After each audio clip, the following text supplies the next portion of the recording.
وزیر اعظم شہباز شریف قوم سے خطاب کر رہے تھے، جس میں انہوں نے کہا کہ اراکین پارلیمنٹ کی تنخواہوں میں 50% کٹوتی کی جا رہی ہے۔ ان کی جانب سے مزید کہا گیا کہ بجلی کی قیمتوں میں بڑی محنت اور ارک ریزی سے کمی لائے ہیں۔ تمام اسکولوں کو رواں ہفتے کے آخر سے 2 ہفتوں کی چھٹیاں دی جا رہی ہیں۔ ان کی جانب سے مزید کہا گیا ہائر ایجوکیشن کے تمام اداروں میں فوری آن لائن کلاسز کا آغاز کیا جا رہا ہے۔ ان کی جانب سے مزید کہا گیا آئندہ 2 ماہ کے لیے سرکاری گاڑیوں کے تیل میں بھی کٹوتی کی جائے گی۔ کالے پارلیمنٹ کی تنخواہوں میں 25% کٹوتی کا فیصلہ کیا گیا ہے۔ انہوں نے کہا کہ حکومت کا ٹیلی کانفرنسنگ اور آن لائن ورکنگ کا ترجیح دینے کا فیصلہ بھی سامنے ہے۔ حکومت کا افطار پارٹیوں پر پابندی لگانے کا بھی فیصلہ کیا گیا ہے، اور انہوں نے کہا کہ تمام محکموں کی 60% گاڑیوں کو 2 ماہ کے لیے بند کیا جا رہا ہے۔ وزیر اعظم شہباز شریف نے کہا گریڈ 20 اور اوپر کے افسروں کی تنخواہوں سے 2 دن کی کٹوتی کر کے عوامی ریلیف کے لیے استعمال کیا جائے گا۔ کہا کہ تیل کی بچت کے لیے ہفتے میں 1 اضافی چھٹی دینے کا بھی فیصلہ کیا ہے۔ سرکاری دفاتر میں گاڑی، اے سی اور دیگر اشیاء کی خریداری پر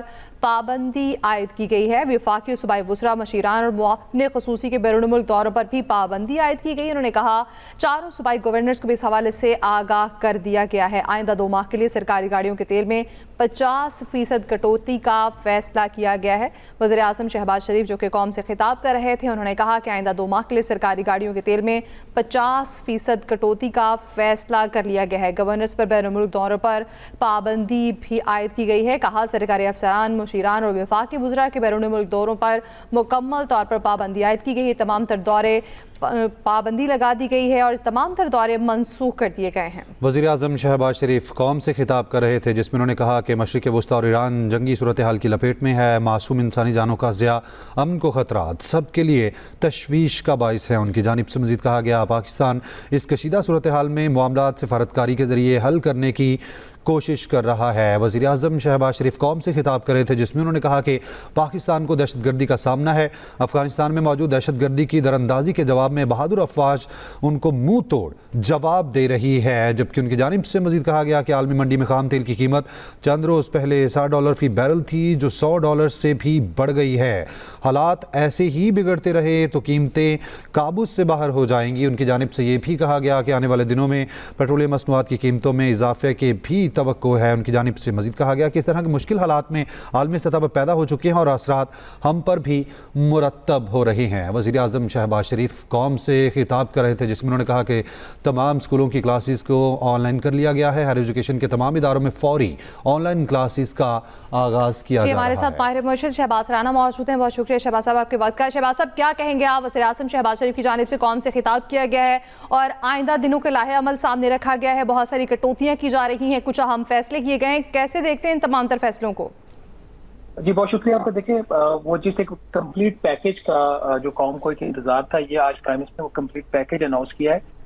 اس خطاب کو 2 حصوں میں دیکھنے کی ضرورت ہے۔ ایک 2 چیز جو بہت اہم ہے اس کے اندر، وہ شاید اس طریقے سے ہائی لائٹ نہ ہو یا نہ ہوئی ہو ابھی تک، وہ یہ کہ وزیر اعظم نے اس بات کا اعلان کیا کہ آئندہ تیل کی قیمتوں میں وہ کوشش کریں گے کہ وہ اضافہ نہ ہو۔ یہ سب سے بڑی ڈیولپمنٹ ہے اس سارے خطاب کی، اور جو باقی ساری چیزیں ہیں آسٹیرٹی کی اور کنزرویشن کی، وہ اس ایک اعلان کے ارد گرد گھومتی ہیں۔ اس کا مقصد یہ ہے کہ یہ جو قیمتوں میں اضافہ نہیں ہوگا تو پھر اس کی قیمت کون ادا کرے گا۔